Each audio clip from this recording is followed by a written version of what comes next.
Welcome on in, everybody, to another edition of the Porpose Pod. Brendan Tobin here with you alongside my co-host Alejandro Solana.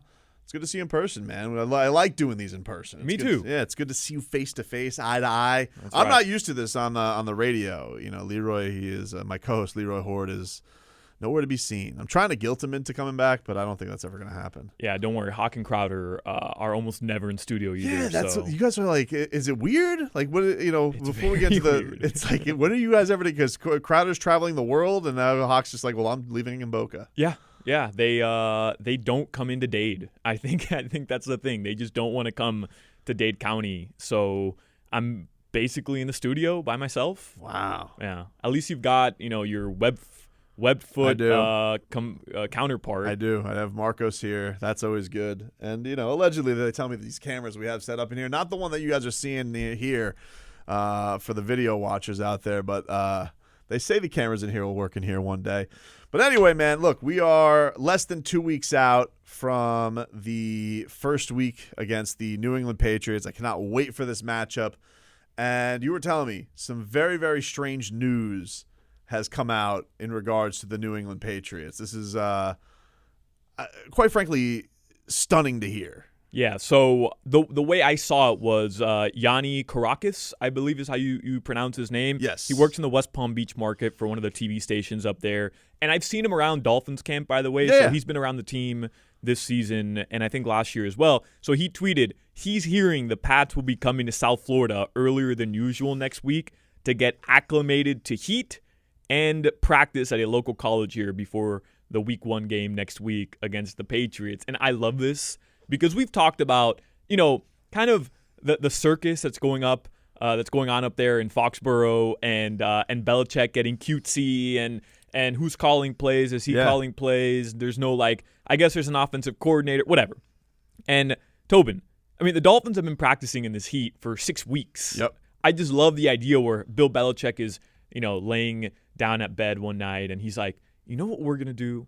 We're going to go to Miami to give us 3 extra days to get acclimated to this heat. It's weird for a couple of reasons. And, yeah, I'm also seeing, Andy Slater reporting it's going to be at Palm Beach Atlantic, so I know exactly where that is. That's downtown West Palm, which is very strange. They wouldn't even go to a close college. What's the farthest reasonable college we could go to practice for the Miami Dolphins? But it's weird for a couple of reasons. Correct me if I'm wrong, but the Dolphins and the Patriots have been in division together for a very long time. Bill Belichick has been the coach of the Miami Dolphins for a very long time, coach against the Miami Dolphins for a very long time.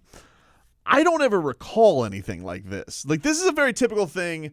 You go to the West Coast to acclimate to time zone. Right. That's not new. That's a thing. He was even practicing in Vegas. They had the joint practices.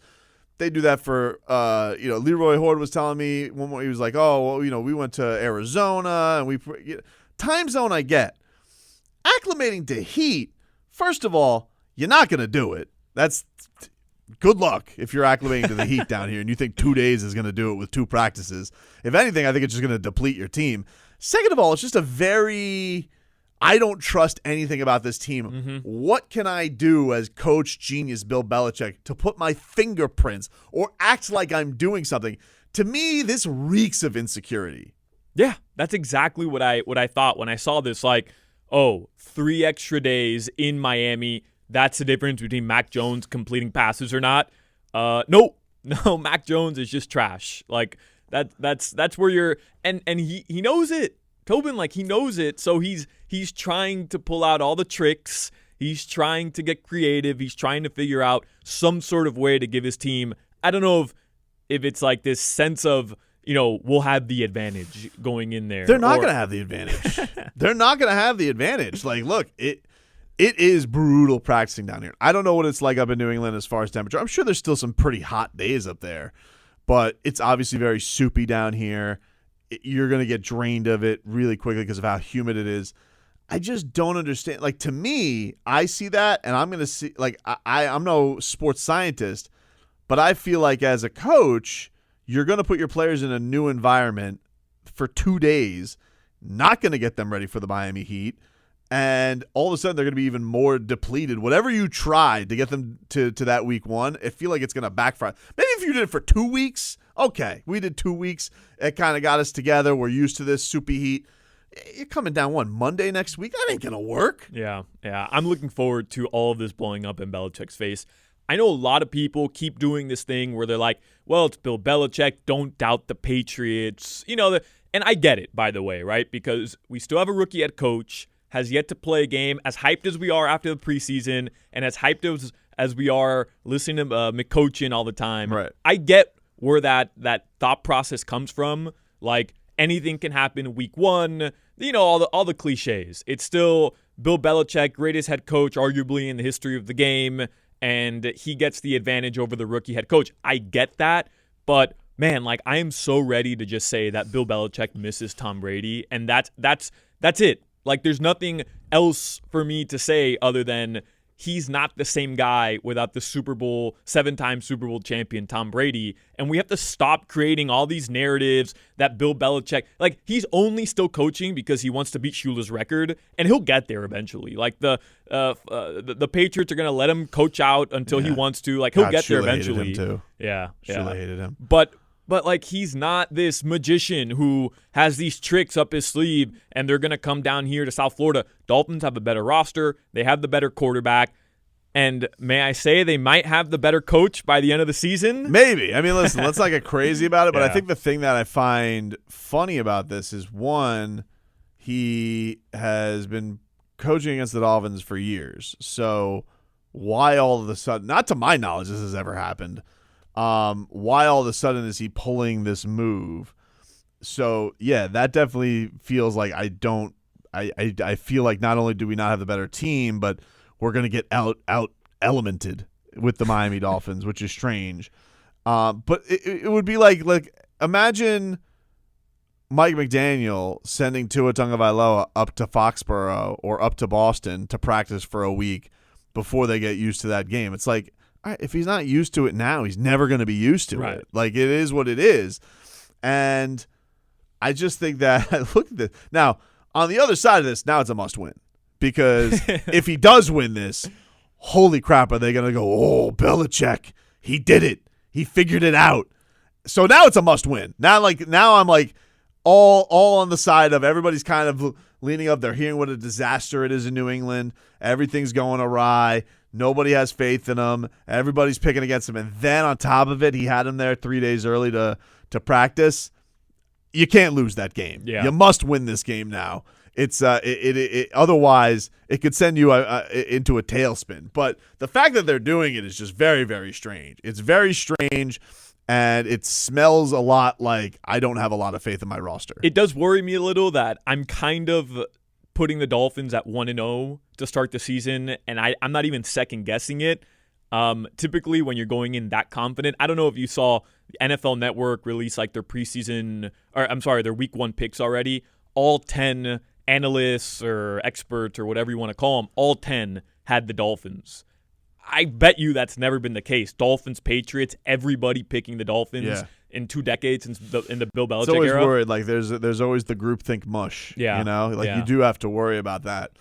But I think that what it does spell is I think a lot of the concerns that we do here are legitimate. Like, there have been a lot of negative reports about the dysfunction of the coaching staff, which we got kind of a taste of last year. This was a Flores special where he had the multiple coordinators and Tua didn't know who, was getting in the plays, or they were very secretive about who's doing the plays. But the thing that's strange about it is that they've apparently given the responsibility to Matt Patricia, who hasn't been an offensive coach in 17 years. That's really weird. Yeah. That this guy who has been a defensive guru for all these years before he was a joke in Detroit, that was his bag, that he was kind of Flores before Flores on Belichick's staff.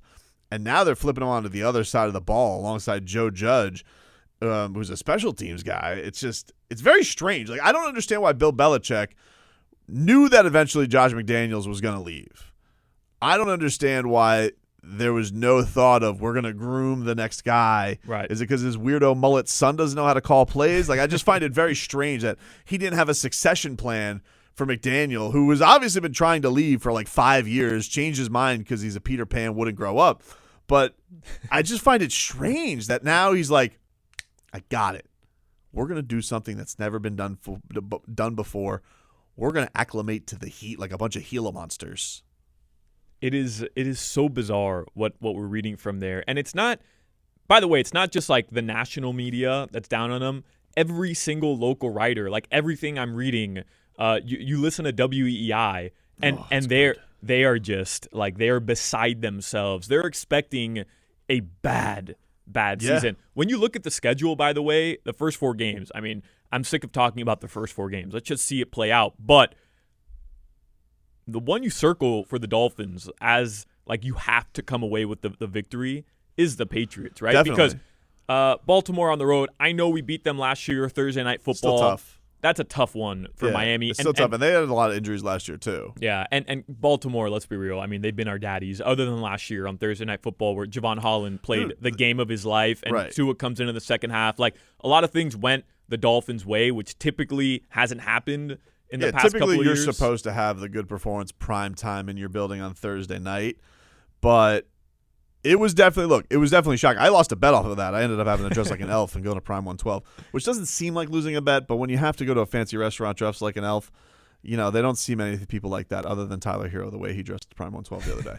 But you're right. Like, that's a game that should make you nervous, especially like, are we going to get Prove It Lamar Jackson? Are we going to get Impress the Dolphins Lamar Jackson?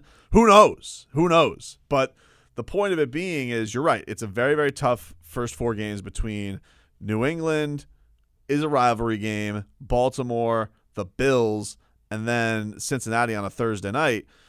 It is tough. And you do look at this and you think that you have a team that looks a little bit shook going into the season, and you're at home. You got to open up with a win. Yeah. You got to. So it does. While it is fun to laugh at them, now I'm starting to get a little bit talking into this, a little bit scared of the pressure. Yeah. That's what I was thinking about last night, where I think on the last episode of the Porpose pod, I'm basically assuming week 1 doesn't matter because the Dolphins are going to notch a victory. And, then I see all these NFL Network analysts giving the Dolphins the praise that almost never happens.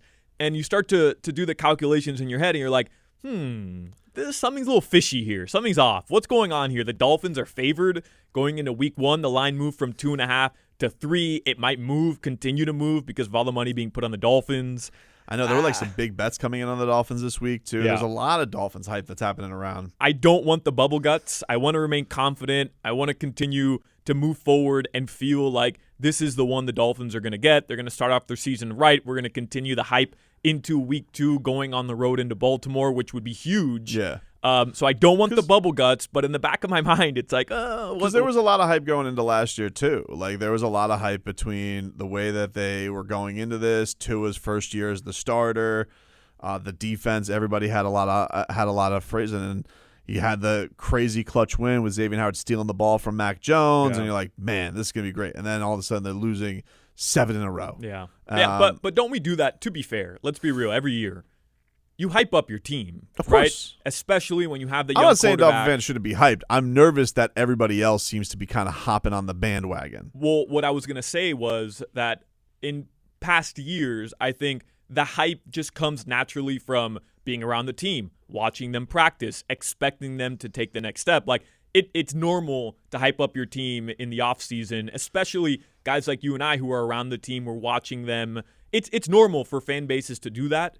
But this year, I do think it's actually warranted. We've talked about it, all the additions, what we saw in the preseason. Like, this is a clearly better roster. Nobody would argue Definitely. that. This is arguably the best roster the Dolphins have had in a very, very long time. How many years have we gone into this excited about the offense? And, like, have some legitimacy behind it. I'm not talking about, like, Adam Gase bringing in Albert Wilson and like, oh, he loves these like little receivers from all over the place. Like, no. Like, you have one of the best receivers legitimately in the league. They definitely look like they have solidified the backfield. I mean, like, Mike Gesicki's kind of future with the team is like the biggest question mark, but we know he's a good player. Right. We know Mike Gesicki's not a bum.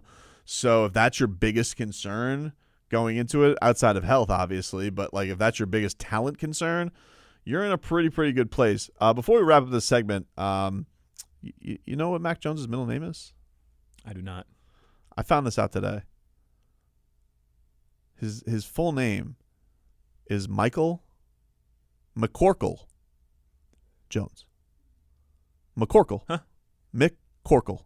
McCorkle. McCorkle. Is there a double C in there? Double C. Little C, big C. Oh, man. McCorkle. That's rough. Yeah. I'm not McCorkle Jones. Tua Tagovailoa is not losing to McCorkle No, Jones. dude. You're not losing to McCorkle Jones. Are you kidding me? Get the hell out of here I with mean, that. no wonder Belichick is pulling out all the tricks. I mean, he's got a guy named McCorkle on his roster. McCorkle out here. We got to get him acclimated to the heat. By the way, Belichick, good luck, dude, because like McCorkle's definitely a guy who like swims with his shirt on, so like he's not going to get acclimated to the heat, dude. He's sandals with socks guy at the beach. Definitely. Oh yeah, he puts the goop on his nose. Yeah. You know, that's the dumbest idea I've ever heard, to be honest with you. And your Palm Beach Atlantic, like.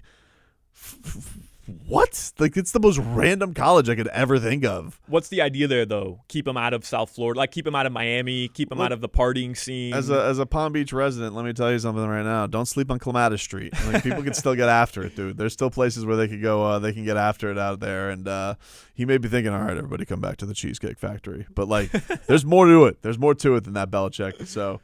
Tread lightly, my friend. We'll roll on with the Porpose Pod. Get to a little echolocation as we heard from the Dolphins general manager Chris Greer this week on their roster moves, including where they stand with their tight end Mike Gesicki.